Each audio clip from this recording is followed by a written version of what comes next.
자, 이번에는 경제 기사로 좀 넘어가 보겠습니다. 최저임금 관련된 내용입니다. 한국일보입니다. 최저임금 결정 이원화 어제 정부가 발표를 했습니다. 명분은 공정성을 확보하는 것이고요. 실제로는 최저임금 인상의 속도 조절을 하려는 것 아니냐 이렇게 분석을 했습니다. 결정 방식을 31년 만에 개혁을 했습니다. 핵심은 최저임금 상한을 결정하는 기구와 상한, 하한을 결정하는 기구, 그리고 그 상한과 하한 사이에서 실제 최저임금을 결정하는 기구를 분리해서 이원화한다. 이 내용이 핵심입니다. 그러면은 어제 발표 내용 저희가 영상으로 확인해 보겠습니다.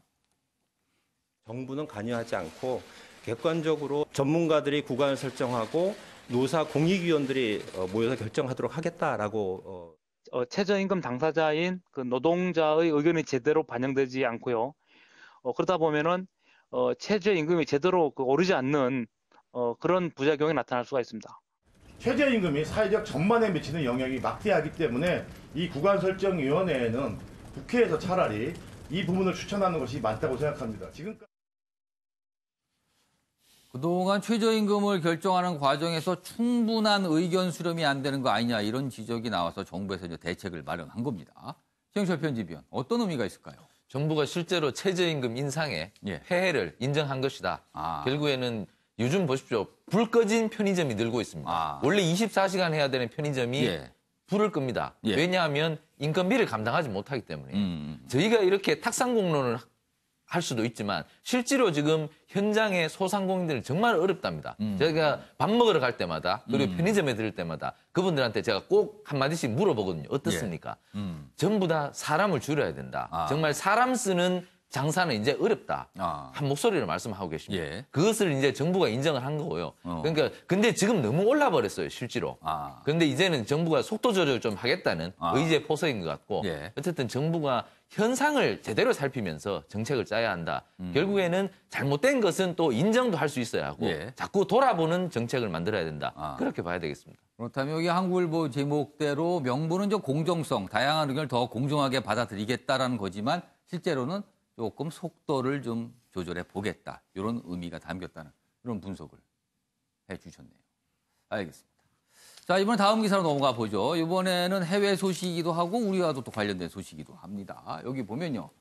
엄마, 아빠 사랑해요. 한국어로 인사를 한 분이 있습니다. 미국의 골든 글로브 시상식에서 영화의 축제인데 아시아계 첫 여우주연상을 받은 샌드라 오. 캐나다에서 태어난 한국계 이민 2세입니다. 이 모습입니다. 이분인데요. BBC 아메리카 드라마 킬링 이브, 암살범 쫓는 요원 역할을 맡아 호평. 아무튼 미국에서 지금 배우로서 대단한 입지를 다지고 있는 배우인데 여우주연상을 그리고 아시아계 최초로 받아서 굉장히 화제가 되고 있다. 이런 내용이군요. 이분이군요. 한국계라고 하니 굉장히 기분이 좋은 것 같습니다. 그리고 이쪽도 보겠습니다. 많은 분들 보헤미안 랩소디라는 영화 보시고 감동하신 분도 있고 환호하신 분도 많을 것 같습니다. 이 영화도 상을 받았습니다. 여기 보면 작품상에 이어서 남우주연상 이 배우입니다. 프레디 머큐리를 분한 이 배우 남우주연상을 받았군요. 아무튼 화제 영화에서 저희가 좀 소개해봤습니다. 다시 한번 얼굴로 보면 이분 아시아계 첫 여우주연상을 받은 샌드라 오. 아무튼 대단한 배우들입니다. 자, 이번에 마지막 기사가 될 것 같습니다. 넘어가 보겠습니다. 저희가 아주 오랜만에 칼럼 내용을 한번 소개해 보겠습니다. 경향신문에 실린 칼럼인데요. 제목은 이렇습니다. 더불어민주당의 배신이다. 이렇게 제목이 일단 작게 달려 있는데 내용은 작지가 않습니다. 내용 보겠습니다. 조기 진화될 것 같던 신재민 전 사무관의 폭로를 거의 참사 수준으로 전환시킨 데는 손혜원 의원의 활약이 컸다. 더불어민주당의 방관도 무섭다. 손 의원의 폭주에 제어 기능이 작동하지 않은 것은 어쨌든 그가 우리 편에서 싸우기 때문일 게다. 이렇게 경향신문이 지적을 한 내용이 있고요. 또 있습니다. 민주정당에서 분열 못지않게 위해한 것은 다양성이 사라진 획일화와 맹목적인 충성이다. 이렇게 또 돼 있고요. 여기 내용도 또 있습니다. 이쪽도 보시죠.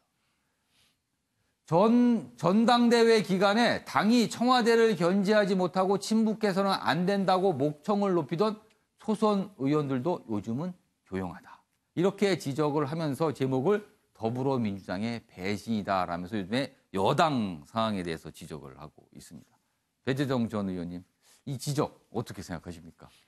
저는 예. 획일화와 맹목적 충성에 대해서 이 모두에서는 먼저 지적을 하셨는데요. 예. 제가 더 아픈 것은 예.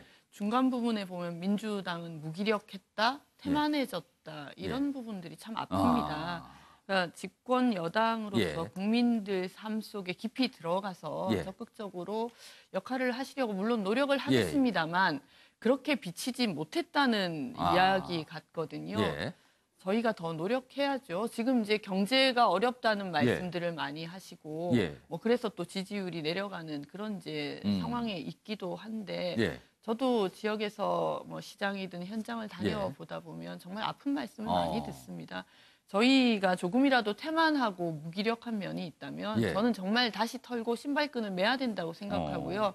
그런 점을 지적해 주셨다고 생각하고 겸허하게 받아들여야 된다는 판단이 듭니다. 알겠습니다. 최영철 편집이요. 경향신문에서 이렇게 칼럼으로 지적했다는 측면에서 민주당이 더 아플 것 같기도 합니다. 어떻게 보세요? 민주당의 지지율이 실제로 여론조사를 보면 많이 떨어집니다, 지금. 그러니까 결국 민주당이 지지율이 왜 떨어집니까? 민주당의 역할이 없다는 거거든요. 결국 정부가 잘못하는 것에 대해서 민주당이 건전한 비판을 하고 정부를 바로잡고 그리고 새로운 대안을 제시하는 정당의 역할을 하라는 것이 국민의 바람인데 민주당은 지금 그 얼마 전에 운영위원회 열린 데서 보셨지만 무조건 방어만 하는 거예요. 정부에 대해서. 그 방어가 최선의 선택은 아니거든요. 우리가 얼마 전에 지금 박근혜 정부 무너진 거 보십시오. 결국 그 당시에 한국당이 어땠습니까? 결국에는 청와대만 엄호했지 않습니까? 청와대가 잘못한 것은 잘못했다고 얘기를 했어야 되는데 잘못했다고 얘기했던 유승민 당시 원내대표는 찍혀서 나갔습니다. 결국 그러한 전철을 본다면 정당은 정부에 대해서 여당이라도 비판할 수 있는 견제와 균형의 원리를 빨리 회복해야지 민주당도 다음 총선에서 국민의 선택을 받을 수가 있지 이대로 간다면 민주당 제가 볼 때는 좀 어려울 것 같습니다. 이래도 가다는 좀 어려울 것 같다. 여기 내용 중에서요. 글쎄요. 이 부분이 조금 더 주목을 끄는데 여기 있습니다. 손혜원 의원 얘기를 하면서 어쨌든 그가 우리 편에서 싸우기 때문에 제어를 하지 않는다. 이렇게 지적한 부분. 민주당 분들이 좀 새겨들을 대목이 아닌가 싶기도 합니다. 알겠습니다. 자, 오늘은 다시 한파가 찾아오는 날입니다. 오후부터 찬바람이 불면서 영하권에 머물겠습니다. 호남 지역에서는 눈 소식도 있습니다. 아침에 매일 영재 오늘은 여기까지입니다. 시청해주신 여러분 고맙습니다.